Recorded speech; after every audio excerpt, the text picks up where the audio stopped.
Hello, good morning. It is a busy week for all of us here at the UN. Leaders from around the world are convening here in New York for the General Assembly. The United Nations has so much to offer to the world. It has peacekeepers dedicated to ending war, scientists at work trying to eradicate disease, and meeting here today are leaders from dozens of countries meeting to discuss ways to help the Palestinian people.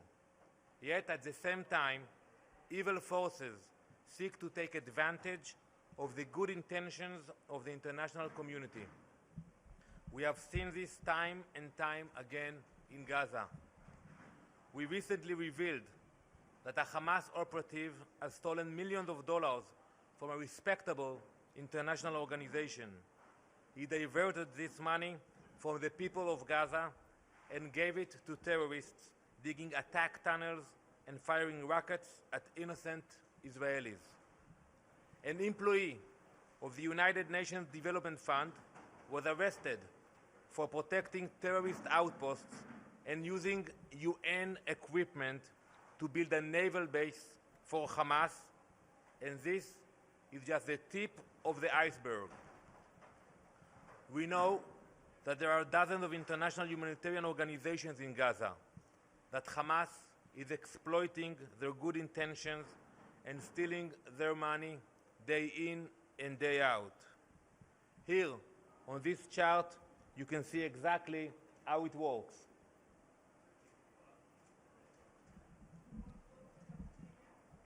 The international community donates money with good intentions, and I want to be clear on that. We welcome the support of the international community to the people of Gaza. We are not against it. On the contrary, Hamas then steals and exploits this money to dig tunnels and buy arms, and the residents of Gaza are left without the aid they need.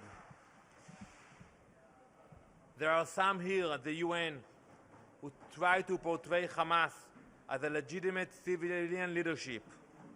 This is a lie. They are a terrorist organization who have sworn to destroy the state of Israel. And they do not care how many innocent men, women or children they murder in the process. Hamas spends more than $110 million each year. $110 million on terrorist activities in Gaza. At any given moment, even right now, as we speak here at the UN, more than 1,500 Hamas operatives are underground in Gaza, digging tunnels into Israeli communities with the hope of kidnapping children and massacring families in their homes. This must end. I have personally reached out to organizations and agencies operating in Gaza and demanded that they put in place ironclad mechanisms to ensure that funds donated by the international community don't end up in the hands of terrorists. Every organization operating in Gaza must know what every dollar they donate is meant for, and if it reaches its intended destination. Every agency, and we have a lot of agencies, every agency with employees in Gaza must ensure that they are loyally serving the actual Palestinian people and not aiding Hamas. The international community must understand that any time money or goods are diverted from the purpose of helping people, it helps Hamas and only leads to more violence and more bloodshed in our region. Today, I am calling on the international community to keep this issue at the top of their agenda. All those who say they are looking for constructive ways to help our region must hold every organization and every agency accountable. This is the only way to ensure true stability in our region and create real hope for a better future for Israelis and for Palestinians. Thank you.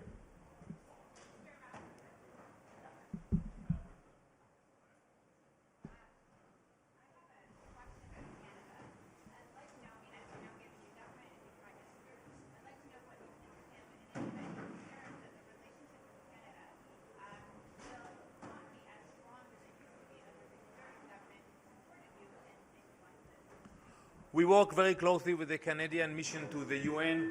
We haven't seen any change in its policy. And actually, I was speaking with my colleague, the Canadian ambassador, about signing a treaty regarding tax issues that will take place in the next few days during the General Assembly. We hope to complete all the professional work and actually have the signing here with the head of delegations or with ministers that will be in town for that. Can I ask a follow-up? As a follow-up, will you be supporting Canada's bid for Security Council seat in 2021? Well, I think we will not answer it here directly, but if you look at the history, Canada supported Israel and Israel supported Canada. Sure. Thanks a lot. Matthew Lee, Intercity Press. I wanted to ask you about the UN's claim of immunity for the UNDP worker, Wahid al-Bursh. I mean, the UN has also claimed immunity for cholera in Haiti, sexual abuse, and CAR.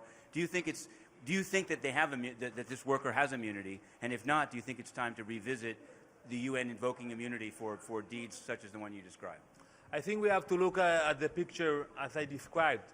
It is a very disturbing picture that the UN facilities, UN equipment, UN fund is being used, and I don't think anyone is intending to do it here in this building, but that is the poor outcome, and I think it goes against the charter of the UN. So I will not go into the details, but when you look in the overall picture, this goes exactly against the UN charter, and that's why the UN officials, the agencies, must look and see what they can do to change this reality. Yeah, hi, Joseph Klein, Canada Free Press. As you know, there have been repeated calls for donations for UNRWA, specifically for schools, education, and so forth. Could you give us some idea as to the proportion of teachers, that are hired for the UNRWA schools that have Hamas affiliations? Thank you. Again, I don't want to go into details, but I think that the countries which donate to Gaza, and we encourage them to support humanitarian projects in Gaza, must ensure that the money goes to where they gave the money to. And if they gave money to build greenhouse, it should go to build a greenhouse and not to build a tunnel. And if you give money to educate youngsters in schools, you need to make sure that the money is not going for incitement and for encouragement of violence. That is something we see all across the board, and it's also effective when you speak about UNRWA. Good morning. Shahar Peled from CNN. There's now another surge of attacks in Israel. Is there any discussion or dialogue expected this week or planned with the Palestinian delegation or others?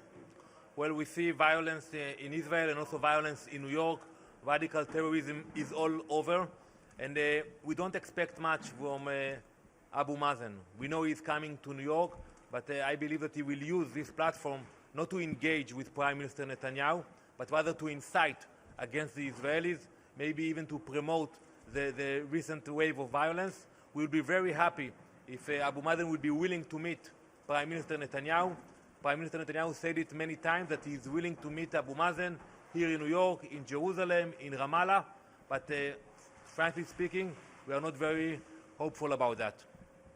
Thank you very much.